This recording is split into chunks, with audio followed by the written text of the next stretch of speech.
नमस्कार दोस्तों, स्वागत है आपका मेरे चैनल कॉमिक्स लाइफ में। शुरू करते हैं तुलसी कॉमिक्स की एक और मज़ेदार कॉमिक्स, चतुर प्रधानमंत्री। चतुर प्रधानमंत्री, संपादन प्रमिला जैन, कथानक विजय कुमार वत्स, चित्रांकन संजय। गांव से शिल्पा और आदित्य के ताऊ जी आए हुए थे, जो कि ठेठ देहाती। माँ, ताऊ जी हुक्का क्यों पीते हैं? बेटी शिल्पा, जिस प्रकार शहर में लोग पान, सिगरेट, बीड़ी इत्यादि पीने का शौक रखते हैं, उसी प्रकार गांव में रहने वाले लोग हुक्का पीने का शौक रखते हैं। तुम्हारे ताऊजी भी इसलिए हुक्का पीते हैं। हाँ, एक बात और, जब तुम्हारे ताऊजी हुक्का पीते हैं तो उस समय वे बड़े ही अच्छे मूड में होते हैं। उस समय उनसे अपना मनचाहा कोई भी काम करवाया जा सकता है। अच्छा, कोई भी काम माँ? यदि इस समय हम ताऊजी से कहें कि वे हमें मज़ेदार कहानियाँ सुनाएं, तो क्या ताऊजी हमें कहानियाँ सुनाएंगे माँ? हाँ आदित्य, मैंने कहा ना बेटा कि इस समय ताऊजी से अपना कोई भी मनचाहा काम करवाया जा सकता है। ओह, तब तो आ शिल्पा, ताऊजी के पास चलकर उनसे कहते हैं कि वे हमें कोई मज़ेदार सी कहानियाँ सुनाए। चलो। दोनों ताऊजी के पास आए। क्या बात है बच्चों? ताऊजी, हम आपके पास कहानी सुनने आए हैं। लगता है तुम्हें मेरे विरुद्ध तुम्हारी माँ ने भड़काया है। उन्होंने हमें आपके विरुद्ध भड़काया नहीं है ताऊजी, अपितु हमें यह बताया है कि हुक्का पीते समय आपका मूड बहुत अच्छा रहता है और उस समय आपसे अपना मन चाहा कोई भी काम करवाया जा सकता है। ठीक है मेरे बच्चों, जब तुम इतनी आस लेकर मेरे पास आए हो तो मैं तुम्हें निराश नहीं करूँगा। बहुत समय पहले की बात है, कुणाल नगर का राजा जितना मंदबुद्धि था, उसका प्रधानमंत्री बुद्धिसेन उतना ही ज़्यादा बुद्धिमान था।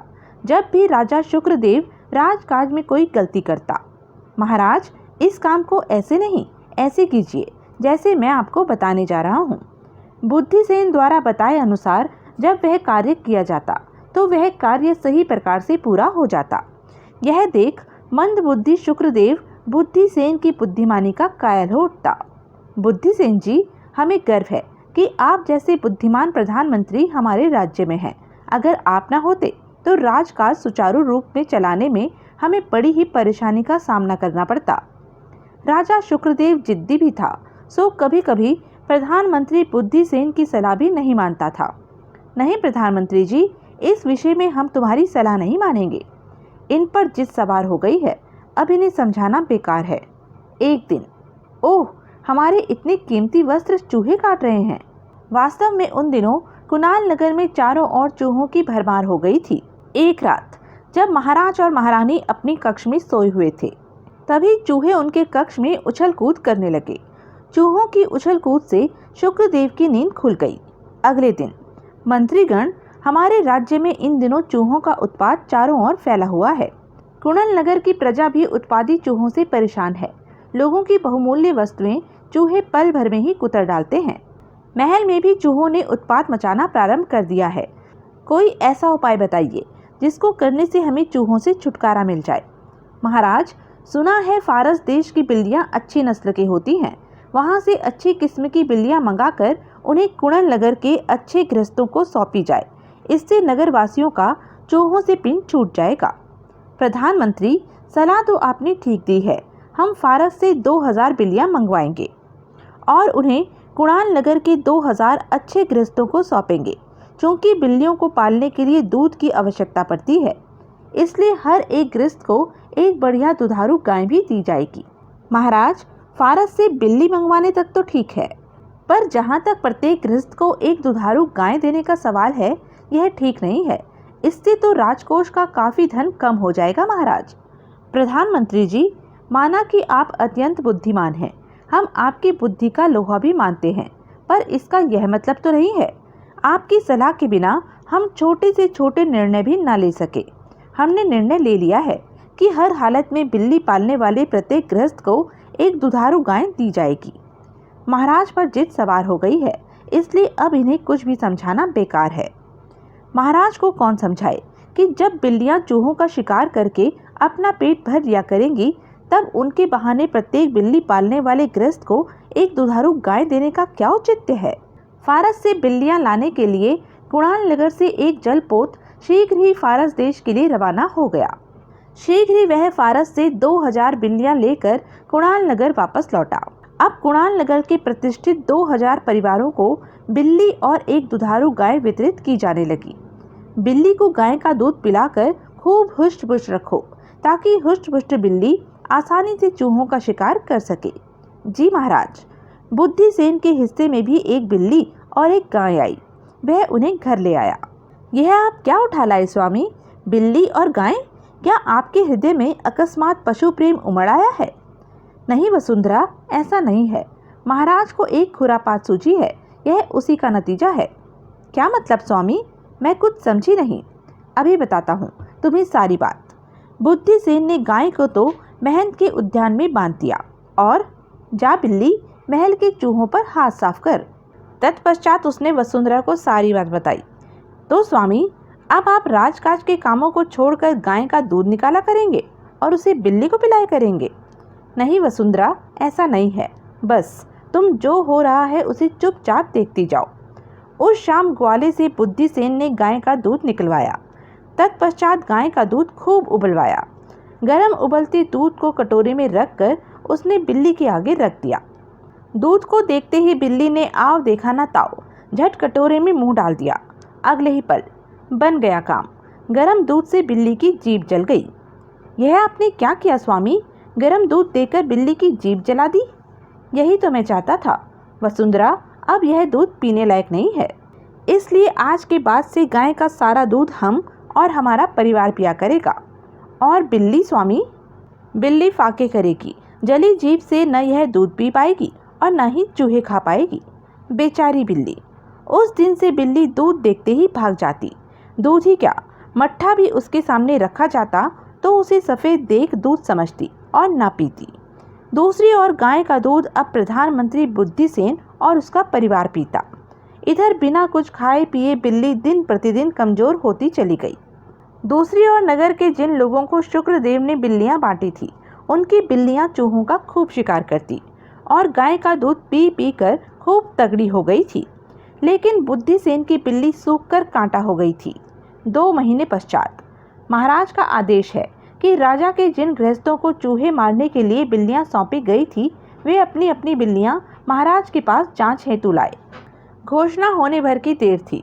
अगले दिन, वाह क्या बात है, सभी की बिल्लियां चूहे खाकर तगड़ी और गाय का दूध पी पी कर चिकनी बन गई हैं। चूहों के उत्पात का अब क्या हाल है?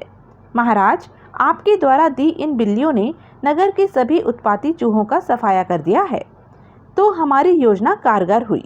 जी महाराज। अंत में जब प्रधानमंत्री बुद्धिसेन उसके पास अपनी बिल्ली लेकर आया। प्रधानमंत्री, यही क्या, तुम्हें दी गई बिल्ली तो सूखकर कांटा हो गई, ऐसा क्यों? महाराज, मैं कैसे आपको बताऊं? मैं इसे दूध तो देता था, पर यह कमबख्त उसे पीती ही न थी। यह तुम क्या कह रहे हो? बिल्ली और दूध न पिए? हाँ महाराज, ना मालूम इसे क्या हो गया है कि कुछ खाए पिए ही यह सूख कर कांटा हो गई है। कोई तुम्हारी बात सुने तो हंसे प्रधानमंत्री, हमें तुम्हारी बात पर यकीन नहीं आ रहा है। महाराज, मैं आपसे झूठ बोलने की ज़रूरत कैसे कर सकता हूँ भला? चाहे तो आप मेरे कथन की परीक्षा ले सकते हैं। ठीक है, हम अभी इस बात की परीक्षा लेते हैं। यदि तुम्हारा कथन सत्य निकला तो हम तुम्हें पुरस्कार देंगे, और यदि यह बात झूठी निकली तो हम तुम्हें दंड देंगे। बोलो, स्वीकार है? महाराज, आपका हर आदेश मुझे स्वीकार है। दूध का एक बड़ा कटोरा बिल्ली के आगे मंगवाकर रखा गया। देख लीजिए महाराज, मैंने आपसे झूठ नहीं कहा था।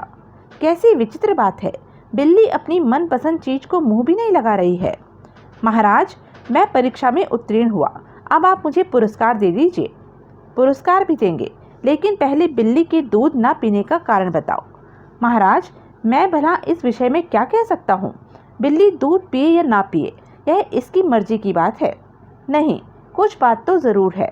शुक्रदेव ने बिल्ली को अपनी गोद में उठाया और उसका निरीक्षण करने लगा। आखिरकार जब अंत में उसने बिल्ली का मुंह खोला, ओह, इसकी तो जीभ जली हुई है। प्रधानमंत्री जी, इस बिल्ली की जीभ कैसे जल गई? मैं क्या जानूं महाराज, लेकिन मैं समझ गया हूँ। तुमने गरम उबला दूध इसके सामने रखकर इसके प्रति घोर अपमान किया है।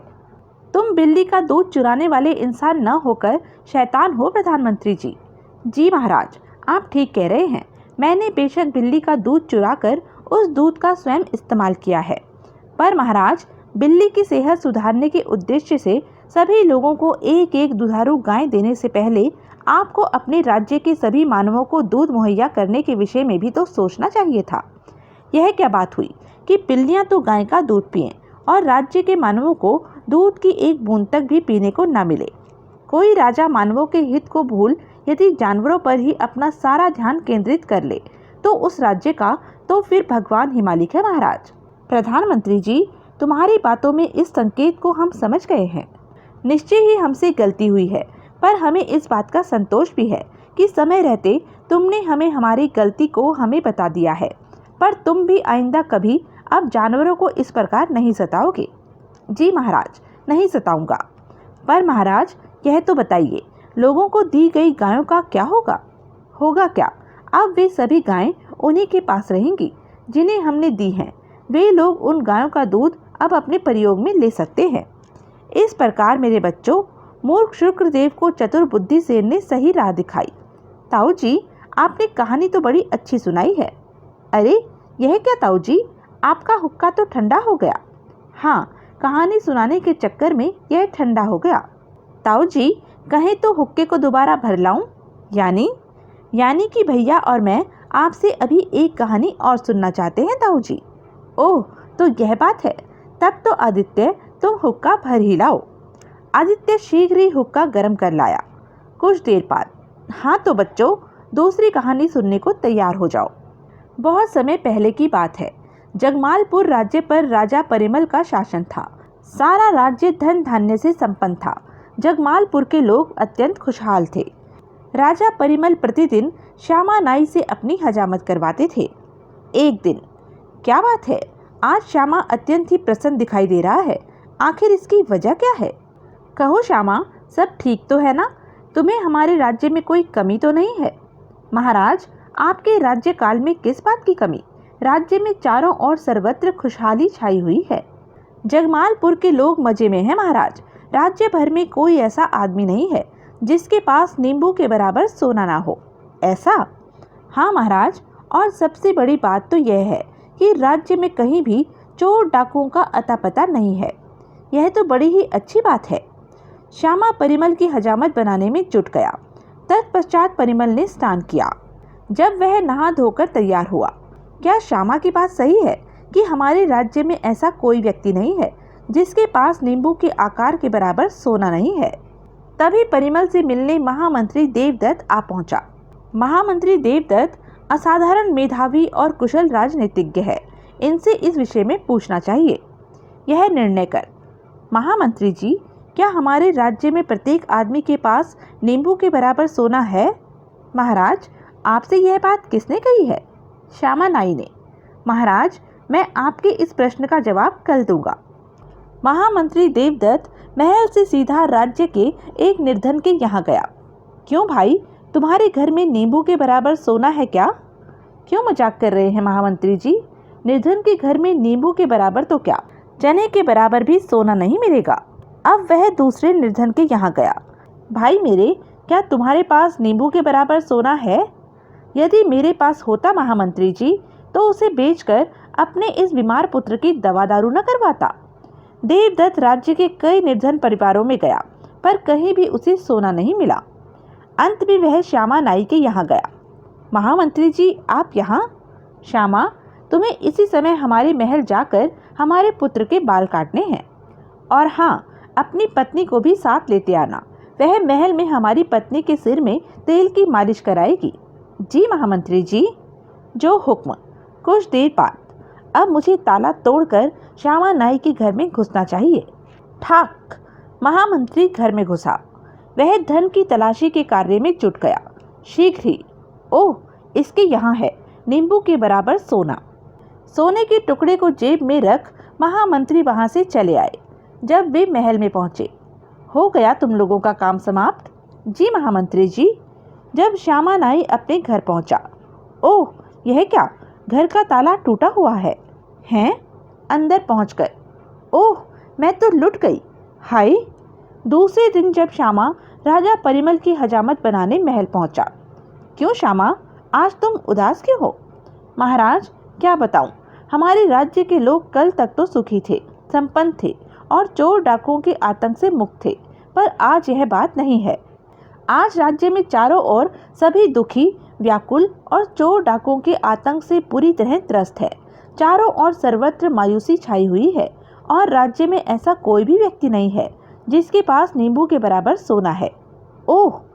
श्यामा परिमल की हजामत बनाकर चला गया। तभी वहां महामंत्री देवदत्त आ पहुंचा। परिमल ने उसे सारी बात बताई। महामंत्री जी, श्यामा के कल के और आज के व्यवहार में इतना अंतर क्यों? बहुत सोचने के पश्चात भी मेरी समझ में तो कुछ नहीं आता है।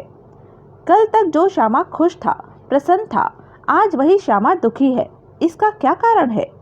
महाराज, लोग अपनी नज़र से सारी दुनिया देखते हैं। अगर वे दुखी हैं तो दूसरों को भी दुखी समझते हैं। यदि वह सुखी हैं तो सबको सुखी समझते हैं। श्यामा नाई उन्हीं आदमियों में से एक है। यह कहते हुए महामंत्री ने परिमल को श्यामा नाई के घर ली गई तलाशी के विषय में बताया।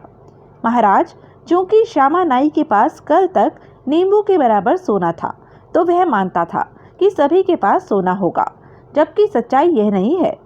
आज जब उसके पास का सोना मैं निकाल लाया तो उसे अपने साथ साथ राज्य का हर एक आदमी दुखी नजर आने लगा।